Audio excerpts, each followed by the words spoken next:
అన్నదాత అన్నదాత మీ అన్నదాత, చెమటోడ్చి ఆహారాన్నందించే రైతన్నా, అనునిత్యం నీ కండదండగా నిలిచే నేస్తం ఎవరన్నా. అన్నదాత అన్నదాత మీ అన్నదాత.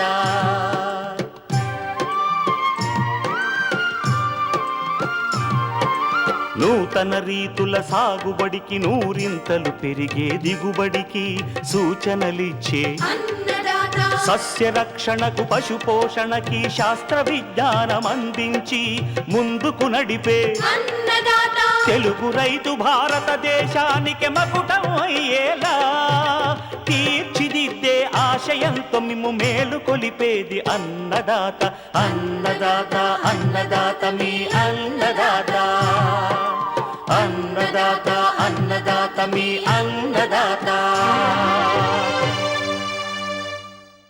అన్నదాత ప్రేక్షకులకు నమస్కారం. ఈనాటి ముఖ్యాంశాలు: బొప్పాయిలో వైరస్ తెగుళ్లు యాజమాన్యం,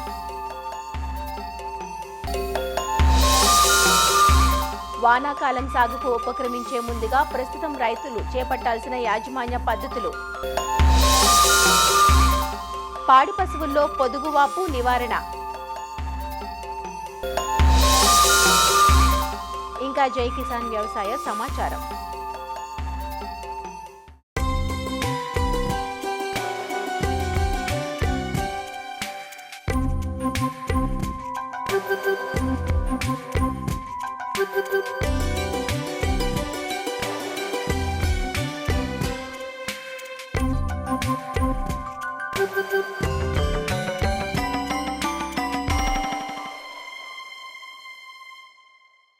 చాలా ప్రాంతాలలో రైతులు ఇప్పటికే యాసంగి పంటలు తీసుకోగా అక్కడక్కడ పంటలు చివరి దశలో ఉన్నాయి. అయితే పంటలు పూర్తయ్యాక మనం చేపట్టే కొన్ని చర్యలు మరుసటి ఏడాది మేలైన దిగుబడికి ఉపకరిస్తాయి. నేలకు సారాన్ని అందించే పచ్చిరొట్ట ఎరువుల వాడకం, లోతు దుక్కులు, భూసార పరీక్షలు వంటివి ఖచ్చితంగా పాటించడం ద్వారా మేలైన దిగుబడులు సాధించే అవకాశం ఉంది. వానాకాలం పంటల సాగుకు ఉపక్రమించే ముందుగా ప్రస్తుతం చేపట్టాల్సిన చర్యల గురించి రైతులకు సూచనలు అందిస్తున్నారు ప్రొఫెసర్ జయశంకర్, తెలంగాణ రాష్ట్ర వ్యవసాయ విశ్వవిద్యాలయం వరంగల్ ప్రాంతీయ వ్యవసాయ పరిశోధనా స్థానం సహ సంచాలకులు డాక్టర్ ఉమారెడ్డి. అయితే ఇప్పుడున్నటువంటి పరిస్థితులలో అంటే రైతులు వడ్లు కోసుకొని మొక్కజొన్న గిట్టంతా శుభ్రం చేసుకున్న తర్వాత చేసుకోవాల్సినటువంటి పనులను గురించి కనుక ఆలోచించినట్లయితే మొదటగా వేసవి దుక్కులు చేసుకున్నాడు, అంటే లోతైనటువంటి దుక్కులు చేసుకున్నాడు. తప్పనిసరిగా అవకాశం ఉంటే చెరువు మట్టి కానీ, పెంట మట్టి కానీ, కోల్లేరు కానీ, గొర్రెలేరు కానీ ఇట్లాంటి తోలుకునుడు, ఇట్లాంటి కార్యక్రమాలు కనుక చేసినట్లయితే ఈ సమ్మర్లో అంటే వేసవి కాలంలో కురిసేటువంటి 1-2 చిరుజల్లుకి నీళ్లు కొంచెం లోపలికి ఇనికిపోవడం, నేల లోపల ఉన్నటువంటి కొన్ని వివిధ రకాల చీడపీడలకు సంబంధించినటువంటి కోశస్థ దశలు ఈ వేడిమికి ఎక్స్పోజ్ అవ్వడం చేత అవి చనిపోవడం ఇట్లాంటివి జరుగుతూ ఉంటాయి. కాబట్టి వాటి వల్ల చాలా ఉపయోగాలు ఉంటాయి. ఇంకోటి ఏంటంటే జనుములు జీలుగలు కూడా దాదాపు మే చివరి కనుక వేసుకోవచ్చు, లేదా జూన్ మొదటి వారంలో జూన్ 15th వరకు వేసుకున్నా కూడా ఒక 40 రోజుల సమయం ఇవ్వాలి మనం జనుములకి జీలుగలకి. ఇచ్చినట్లయితే అవి పూత దశకు వస్తాయి. అప్పుడు మనం తిరిగి నేల లోపల కళ్ళెదున్నట్లయితే సేంద్రియ కార్బనం అందించబడడం చేత సూక్ష్మజీవుల సంఖ్య గణనీయంగా వృద్ధి చెంది వేసినటువంటి ఎరువులు బాగా ఉపయోగపడడం, నేలలో ఉన్నటువంటి వివిధ రకాల పోషకాలు కూడా సేంద్రియ కార్బనం యొక్క చర్యల వల్ల అవన్నీ అందుబాటులోకి రావడం ఇవన్నీ జరుగుతూ ఉంటాయి.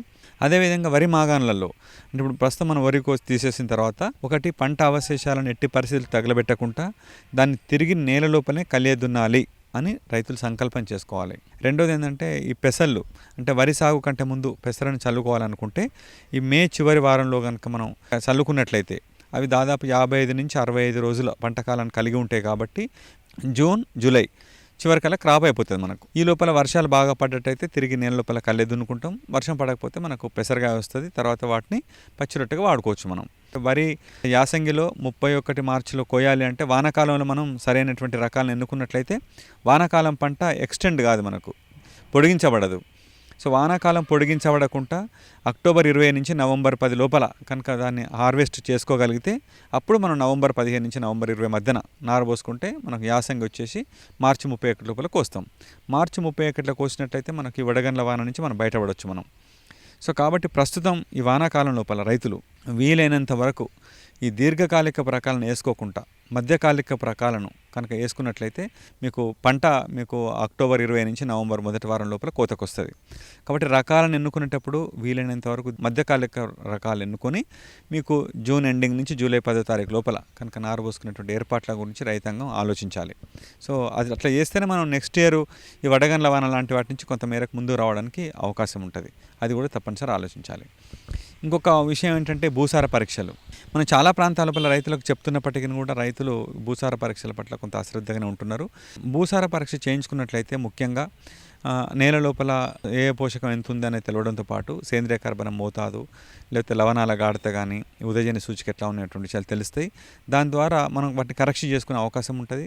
దాని ద్వారా మనకు ఎరువుల వినియోగ సామర్థ్యం బాగా పెరుగుతుంది. కాబట్టి ఇప్పుడు ఈ వేసవిలో తప్పనిసరిగా ఈ భూసార పరీక్షకు సంబంధించిన మట్టి నమూనాను ఆ మట్టి తీసుకొచ్చి దగ్గరలో ఉన్నటువంటి వ్యవసాయాధికారి ద్వారా కానీ, లేకపోతే మా పరిశోధనా స్థానం లోపల అయినా సరే భూసార పరీక్ష చేయించుకొని తదనుగుణంగా మార్పులు చేసుకొని ఎరువులు కనుక వాడినట్లయితే తప్పనిసరిగా పంట ఆరోగ్యవంతంగా మెరుగుతుంది. చాలా బాగుండేందుకు అవకాశం ఉంటుంది.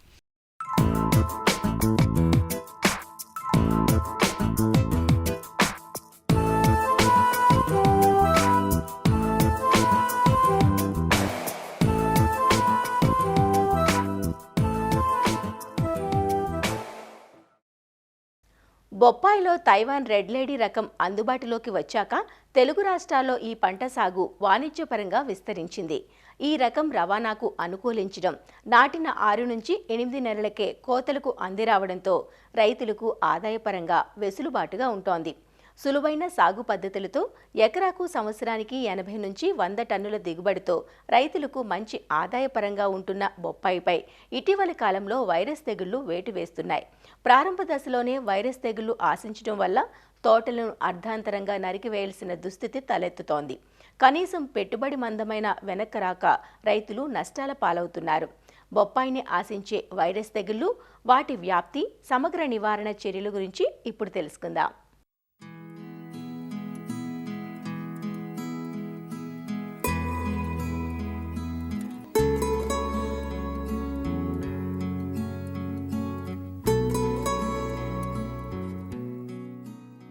బొప్పాయి నాటిన 2.5 నుంచి 3 సంవత్సరాల వరకు పంటకాలం కలిగిన బహువార్షిక పంట. అయితే వైరస్ తెగుళ్లు ఈ పంటకు ప్రతిబంధకంగా మారడంతో నాటిన 1.5 ఏడాదిన్నరకే తోటలను అర్ధాంతరంగా తొలగించాల్సిన దుస్థితి తలెత్తుతోంది. బొప్పాయిని 3 రకాల వైరస్ తెగుళ్లు విపరీత నష్టాన్ని కలుగజేస్తున్నాయి. అవి ring spot virus, mosaic virus, ఆకుముడత వైరస్ తెగుళ్లు. రింగ్ స్పాట్ వైరస్ తెగులును ఉంగరాల తెగులు అని కూడా అంటారు. పేనుబంక పురుగుల ద్వారా ఈ తెగులు వ్యాప్తి చెందుతుంది.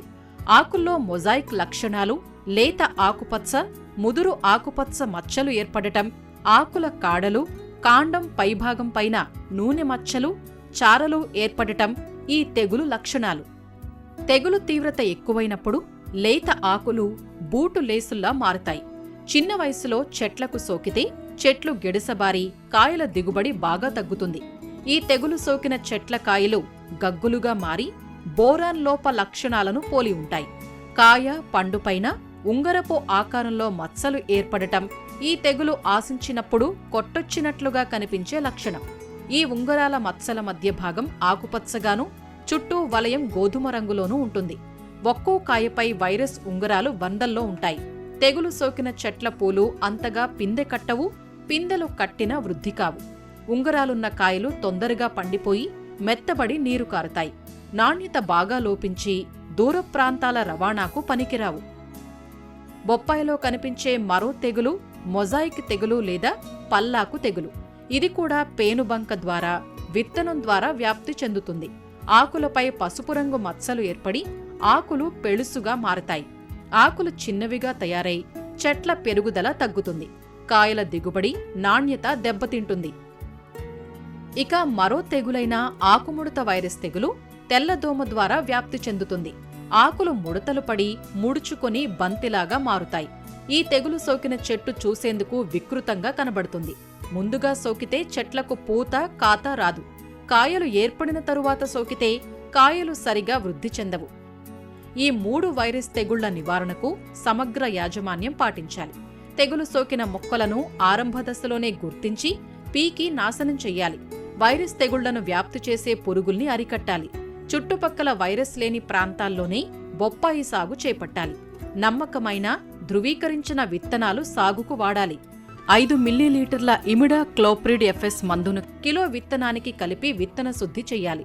నాటేందుకు వాడే మొలకల్ని బాగా పరిశీలించి వైరస్ తెగుళ్లు సోకలేదని నిర్ధారించుకున్న తరువాతే ప్రధాన పొలంలో నాటాలి.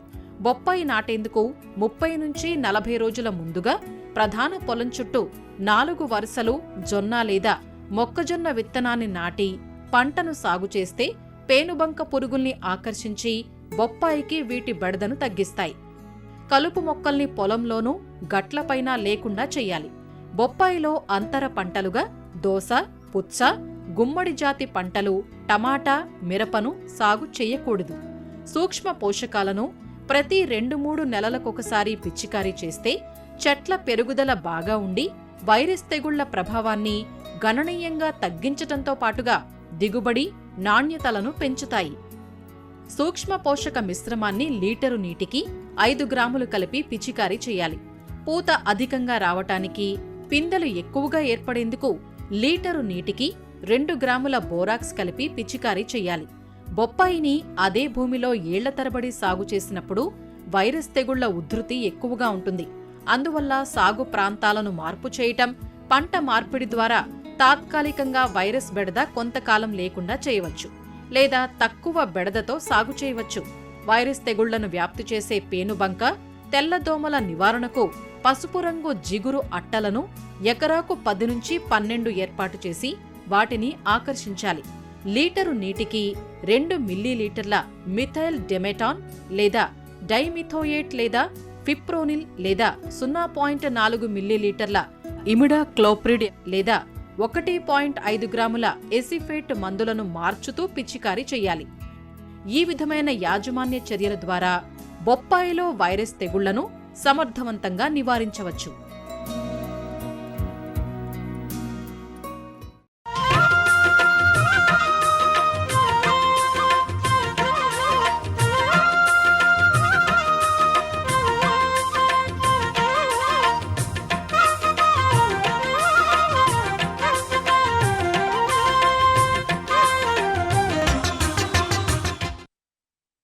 పాడి పశువులకు ఆశించే వ్యాధుల్లో ప్రమాదకరంగా పరిణమించేది పొదుగువాపు వ్యాధి. ఈ వ్యాధి కారణంగా పశువుల్లో పాల దిగుబడులు తగ్గిపోవడమే కాకుండా వ్యాధి తీవ్రత పెరిగిన సందర్భాలలో పశువులు చనిపోయే ప్రమాదమూ ఉంటుంది. వేలకు వేలు ఖర్చు చేసి కొన్న పాడి పశువులు అర్ధాంతరంగా చనిపోతే రైతుకు ఆర్థిక భారమే కదా. అసలు ఈ వ్యాధి ఎందుకు వస్తుంది, ఎలాంటి పరిస్థితుల్లో తీవ్రమవుతుంది, రాకుండా ఎలాంటి జాగ్రత్తలు తీసుకోవాలి అన్న విషయాలపై అవగాహన పెంచుకుంటే చాలా వరకు ఈ వ్యాధికి అడ్డుకట్ట వేసే అవకాశం ఉంటుంది. పాడి పశువుల్లో తరచుగా కనిపించే పొదుగువాపు వ్యాధిని నివారించడం ఎలానో వివరాలు అందిస్తున్నారు ఆచార్య ఎన్జీ రంగా వ్యవసాయ విశ్వవిద్యాలయం, వెంకటరమణగూడెం కృషి విజ్ఞాన కేంద్రం పశు వైద్య శాస్త్రవేత్త డాక్టర్ విజయ నిర్మల. ఇది రైతుకి ఆర్థిక నష్టాలని కలిగించే వాటిలో ఇది ప్రధానమైంది. ఇది అతి ముఖ్యంగా యాజమాన్య లోపం వలన ఈ పశువుల్లో ఈ వ్యాధి అనేది, పొదుగువాపు అనేది వస్తూ ఉంటుంది. ఇది సుమారుగా 50 రకాల పైబడిన సూక్ష్మక్రిముల రకాల వల్ల పశువుల్లో కలుగుతుంది.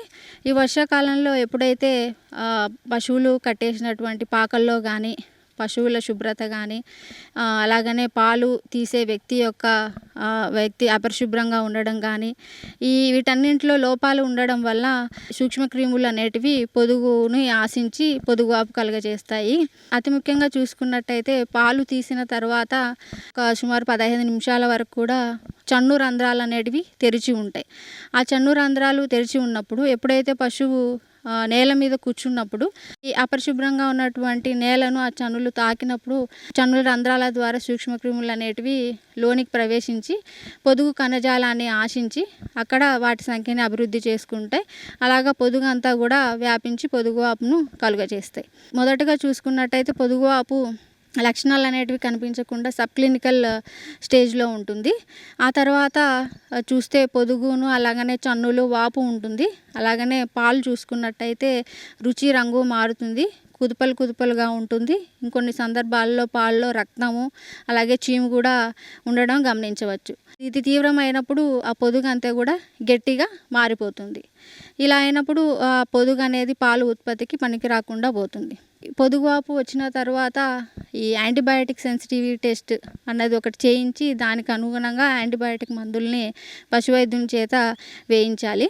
ఇదంతా కూడా ఖర్చుతో కూడుకున్న పని కావున దీని నివారణకు యాజమాన్య పద్ధతులే చాలా ముఖ్యమైనది. అందులో ఈ పశువు పొదుగును శుభ్రంగా కడగడం, పొదుగుని పాలు తీయడానికి ముందుగానే పొటాషియం పర్మాంగనేట్ లోషన్తో కానీ అలాగనే పోవిడన్ అయోడిన్తో పొదుగుని శుభ్రంగా కడిగి పొడిగుడ్డతో తుడిచి తర్వాత పాలు తీయాలి. అలాగనే పాలు తీసిన తర్వాత కూడా ఆ చన్నులని పోవిడన్ అయోడిన్ లోషన్లో ముంచి తర్వాత తీయాలి. పశువు తీసే వ్యక్తి కూడా పరిశుభ్రంగా ఉండాలి. అలాగనే పాక కూడా శుభ్రంగా ఉంచుకోవాలి. వ్యాధి తీవ్రత ఎక్కువ అయ్యేదానికంటే ముందుగానే సబ్ క్లినికల్ స్టేజ్లో ఉన్నప్పుడు రైతే సొంతంగా తమ ఇంటి వద్ద ఎస్ఎఫ్ఎంటీ టెస్ట్ అనేది చేసుకోవచ్చు. ఇది సర్ఫెక్సెల్ ఫీల్డ్ మాస్టైటిస్ టెస్ట్ అంటాం. అంటే తమ ఇంట్లో అందుబాటులో ఉన్నటువంటి సర్ఫ్ పౌడర్ని ఒక 3 గ్రాములని 100 మిల్లీలీటర్ల డిస్టిల్ వాటర్తో కలిపి ఆ 3% సొల్యూషన్ని ఉపయోగించి ఒక 5 ml ఈ 3% ఎస్ఎఫ్ఎంటీ రియేజెంట్ తీసుకుంటే అలాగనే ఒక 5 ml పాలని దాన్ని కొంచెం మిక్స్ చేసి చూస్తే పొదుగువాపులోన ఉన్నట్లయితే మనకు అంతా కూడా జెల్గా మారుతుంది, జిగటగా అవుతుంది. అలా అయినట్టయితే అది అందులో పొదుగువాపు ఆల్రెడీ మొదలైందని అర్థం. లేదు నార్మల్గా పాలలాగా ఉన్నట్టయితే పొదుగువాపు లేదని అర్థం.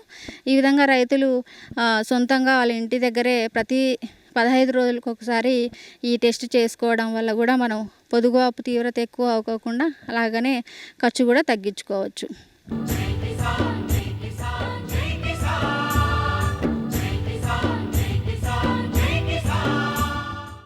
వ్యవసాయ సమాచారం ఇప్పుడు జై కిసాన్లో చూద్దాం. పంటల సాగులో సాగునీటి వినియోగం మొదలు చీడపీడల నియంత్రణ వరకు రైతులకు అడుగడుగునా సవాళ్లే. సకాలంలో నీరందిస్తున్నామా, సరిపడా అందుతుందా, వాతావరణ ప్రతికూలతలతో ఎలాంటి సమస్యలు వస్తున్నాయనే సందేహాలు సర్వసాధారణం. అయితే నూతన సాంకేతికత సాయంతో ఇలాంటి సమస్యలకు పరిష్కారం లభిస్తుందంటూ చెబుతున్నారు వ్యవసాయ ఇంజనీరింగ్ విద్యార్థులు. శ్రీ సత్యసాయి జిల్లా మడకశిరలోని ఆచార్య ఎన్జీ రంగా అగ్రికల్చర్ యూనివర్సిటీకి చెందిన వ్యవసాయ ఇంజనీరింగ్ కళాశాల విద్యార్థులు పరిశోధనా ప్రాజెక్టులో భాగంగా నూతన ఆవిష్కరణలను వినియోగిస్తున్నారు.